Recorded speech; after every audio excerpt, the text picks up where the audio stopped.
Te invito a conocer a un estremecedor artista, quien retrató a la tragedia, la locura, y que le ha dado otro significado al término naturaleza muerta.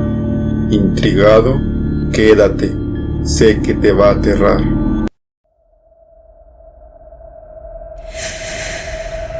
Apaga las luces, enciende tus sentidos, abre tu mente y proyecta tu inconsciente. Mira la oscuridad fijamente durante un buen rato y finalmente verás lo que no hay en ella. Bienvenido a un mundo de pesadillas. Atrévete, sé que te va a gustar. Siniestros sean convocados a un universo tétrico, lleno de historias, leyendas y relatos que se engendran en las entrañas del abismo y nacen en la oscuridad. Si gozas de ser invadido por el terror, has encontrado tu lugar. Bienvenidos sean a Sentidos Siniestros, la comunidad donde las ánimas esperan pacientemente para ser escuchadas. El día de hoy les presento el capítulo número 10, titulado Galería de Arte Siniestro, segunda parte. Sin más preámbulo, comencemos con el capítulo de hoy. En el capítulo anterior de Galería de Arte Siniestro, te mostré el peculiar, cautivador y descarnado arte de 3 artistas de la actualidad. Si aún no disfrutas de este material, te invito a que lo hagas. Sin embargo, este tétrico sector artístico no es privativo de la actualidad. Prueba de ello es el distinguido, dramático y escabroso artista que nos da cita en esta ocasión, Théodore Géricault. Jean-Louis André Théodore Géricault fue un emblemático pintor y litógrafo del romanticismo francés y pionero en este movimiento artístico. Nacido el 26 de septiembre de 1791 en Rouen, una hermosa ciudad portuaria a orillas del río Sena y capital de la región de Normandía, en el norte de Francia. Comenzó sus estudios en 1808 en el taller de Carl Vernet y en 1810 continuó su aprendizaje con Pierre Narcisse Guérin. En este mismo año, para completar su formación artística, copia las obras de varios artistas, entre ellos Rubens y Caravaggio, en el Louvre. Entre 1818 y 1819 realizó su obra más significativa, que lleva como nombre La Balsa de la Medusa. La notoriedad de la pintura deriva de su acusación sobre la corrupción de la reciente y restaurada monarquía francesa de Luis XVIII, que designó al capitán de la fragata pese a su casi nula experiencia en navegación. Esta monumental pintura, cuyas dimensiones son de 4 metros con 91 centímetros de largo por 7 metros con 16 centímetros de ancho, representa una escena del naufragio de la fragata de la marina francesa Medusa, donde además se dramatiza un tema tan viejo como la vida misma, el de la lucha del hombre contra la naturaleza. La estremecedora historia de la catástrofe es la siguiente. En junio de 1816, la fragata francesa Medusa partió de Roquefort con rumbo al puerto senegalés de San Luis. Por querer lograr una travesía rápida, aumentaron su velocidad de navegación. Por desgracia, debido a este motivo, la embarcación fue al garete, desviándose de su curso 100 kilómetros. Debido a la incompetencia del capitán, el 2 de julio el navío cayó en un banco de arena en la bahía de Arguin, cerca de la actual Mauritania. Tras arduos e infructuosos esfuerzos por liberar el barco, el 5 de julio la tripulación y los aterrados pasajeros decidieron emprender el viaje en los botes salvavidas de la fragata. Para sumar más angustia a la ya de por sí agobiante situación, los 6 barcos con los que contaban no eran suficientes para los 400 náufragos, ya que solo había espacio para 250 personas. Procedieron a la construcción de una balsa improvisada, en la cual al menos 146 hombres y una mujer emprendieron el incierto viaje. El capitán, acompañado por la tripulación, iban a bordo de los botes salvavidas. El plan era remolcar la balsa, sujetándola con amarras. Desde el momento que zarparon, la embarcación, construida con premura, se sumergió parcialmente al recibir la carga. Por si esto no fuera poco, después de solo unos pocos kilómetros, se soltaron las amarras. Se ignora si fue por accidente o alguien las soltó intencionalmente. El capitán tomó la decisión de abandonar a los ocupantes de la balsa, entregados a su suerte. Hacinados en la balsa de 20 metros de largo por 7 metros de ancho, empezaría su verdadero calvario. En la primera noche, 20 hombres perdieron la vida, unos se suicidaron y otros habían sido asesinados. Las provisiones con las que contaban eran solo una bolsa de galletas que fue sustento en el primer día, 2 contenedores de agua, los cuales se perdieron por la borda durante las peleas, y unos barriles de vino. Este profundo padecer arrastró a los supervivientes hacia el límite de las fronteras de la experiencia humana. Ya al borde de la locura, asesinaron a quienes se amotinaban y a los más débiles.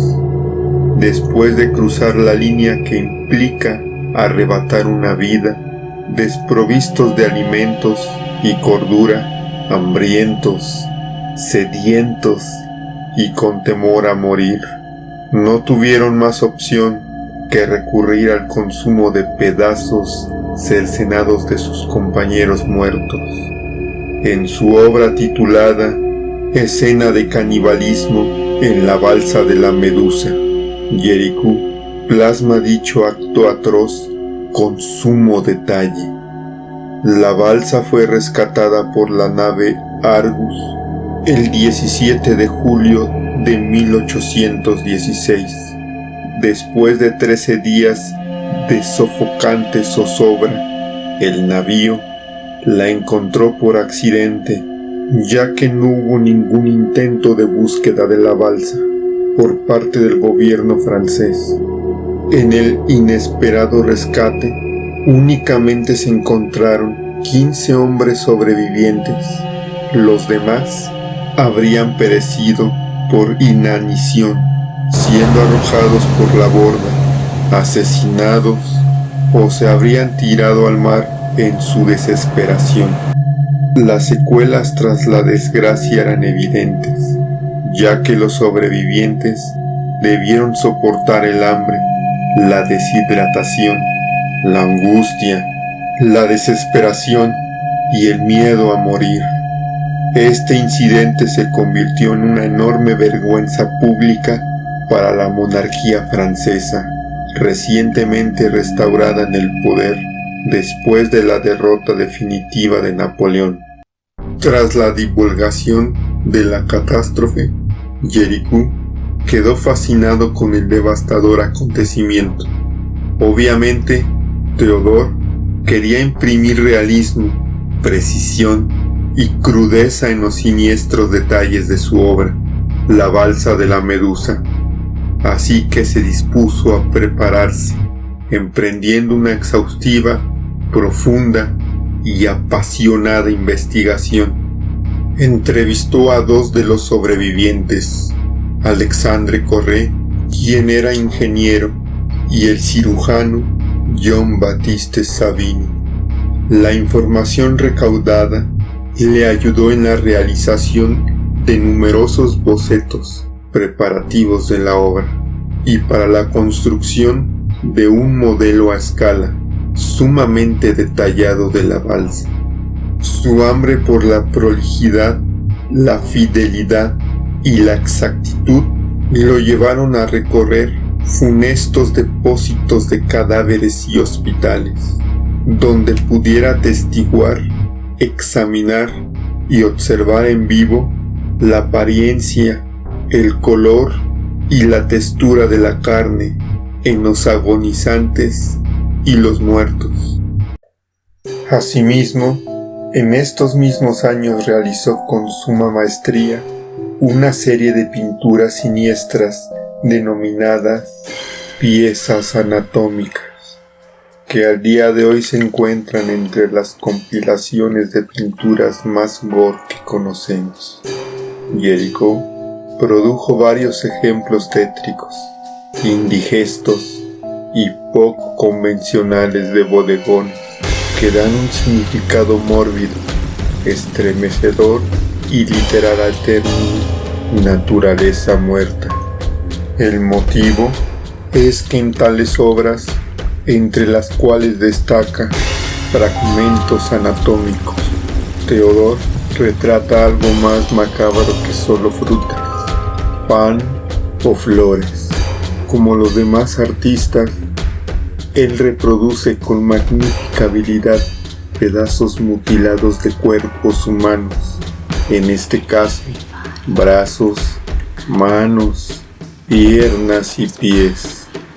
Estas mismas partes son retratadas en partes anatómicas, solo que en una composición y distribución diferente, plasmando en otro ángulo el detalle de los cortes en algunas de las partes cercenadas. Otra obra es Estudio de brazo y pierna, donde se muestra un brazo completo que va desde el hombro hasta los dedos de la mano, reposando sutilmente sobre una pierna seccionada debajo de la rodilla y extendiéndose hasta los dedos de los pies. En Estudio de 2 cabezas cortadas, Teodor retrata 2 cabezas decapitadas a la altura del cuello. Una de ellas muestra un gesto más tranquilo y casi de aceptación y resignación hacia la muerte. Sin embargo, la otra cabeza refleja en su rostro dolor, angustia y pena, que se hacen evidentes en su boca y en ojos abiertos, en los cuales refleja una mirada profunda y perdida. Cabeza de hombre guillotinado nos muestra una cabeza de largo cuello, en evidente estado de descomposición, la piel verdosa y las mejillas disminuidas, así como los ojos encogidos y sumidos. Son rasgos propios del estado de putrefacción que el artista replicó con ávida destreza. Por su parte, Cabeza de un hombre ahogado refleja la hinchazón producto del trágico origen de su muerte, así como el estado de descomposición mostrado en su verdoso y grisáceo tono de piel. El ángulo de esta obra no muestra el corte que separa la cabeza del cuerpo. Existen fuertes rumores de que el pintor obtenía los fragmentos de cadáveres reales de una morgue y los llevaba a su estudio, donde los almacenaba. Te invito a que imagines el fétido hedor que emanaba de este lugar, al albergar las partes humanas en pleno proceso de descomposición. En 1820 viajó a Inglaterra acompañando a la balsa de la Medusa durante su estancia en Londres. Teodor fue testigo de la pobreza urbana. Inspirado en esta cruenta realidad, realizó varias litografías, donde refleja la cotidianidad de este marginado, ignorado y olvidado sector de la sociedad. Después de su regreso a Francia en 1821, el doctor Etienne Jean Georget, amigo de Teodor, y quien en ese momento fungía como médico en jefe de la Salpêtrière, un asilo mental de París. El médico, quien era pionero en la psiquiatría, le encargó al artista una serie de 10 retratos de enfermos mentales, la cual sería conocida como monomanías. Mediante estos retratos se pretendía clasificar pacientes de psiquiatría, ciencia todavía en pañales. Cada cuadro representa un enfermo con rasgos faciales propios, mismos que son retratados con tal realismo expresivo que exhiben y documentan de forma magistral la aflicción que representan, aberración mental y estados irracionales de la psique fueron plasmados en estas obras. Prueba fidedigna de ello son los 7 cuadros que sobreviven hasta nuestros días. Estos son monomanía de la envidia o celos neuróticos, monomanía del robo o cleptomanía, monomanía del juego o ludopatía, monomanía del mando militar o fijación obsesiva, monomanía del secuestro de niños o pedofilia, monomanía de la melancolía o depresión, monomanía de la borrachera o alcoholismo. Estos dos últimos, localizados en 2021 y 2022 respectivamente. Sin duda, Teodor no solo sabía captar con singular destreza la fisonomía de la persona retratada, sino que poseía la capacidad de plasmar las emociones, los sentimientos y los tormentos que residían en el alma del paciente. Por dicha razón, estas obras se consideran un puente entre el arte romántico y la ciencia empírica del siglo XIX. Géricault era ferviente amante y practicante de la equitación, disciplina que el artista practicaba con regularidad. Debido a esta afición, tuvo cuantiosos accidentes cayendo de su caballo. Sería en agosto de 1823 que al sufrir una aparatosa caída se fracturó la espalda. Fue este infortunio lo que lo dejaría postrado en cama. Asimismo, los médicos le diagnosticaron tuberculosis osteoarticular. Géricault pasó sus últimos años postrado en el lecho, donde produjo diversas litografías con ayuda del artesano Eugène Lamy. Su estancia en este mundo sería breve, ya que falleció a la corta edad de 32 años, el 26 de enero de 1824 en París, Francia, tras una larga agonía oficialmente desencadenada de su dramática caída del caballo, aunque existen rumores de que fue una enfermedad venérea lo que agravó su debilitado estado. Este rumor desemboca de la frase del filósofo y crítico de arte Ilifort, quien dijo: Géricault murió por haber hecho demasiado el amor. Su última morada en este mundo se encuentra en el cementerio de Père-Lachaise, en París. Su mausoleo consta de una figura de bronce del artista, posando paleta y pincel en mano. Se muestra reclinado sobre su costado, encima de un panel esculpido en bajo relieve, que mostrando su magistral obra, la balsa de la Medusa cautiva las miradas de los visitantes. Espero esta historia haya perturbado tus sentidos. Si fue así, dale like, suscríbete y comparte. También me puedes encontrar en tu plataforma favorita de podcast. ¿Alguna historia? Compártela en la caja de los comentarios o si lo prefieres en sentidos.siniestros.relatos@gmail.com, que con gusto las leeré. Gracias por escucharme. Yo soy Abraxas y esto fue Sentidos Siniestros.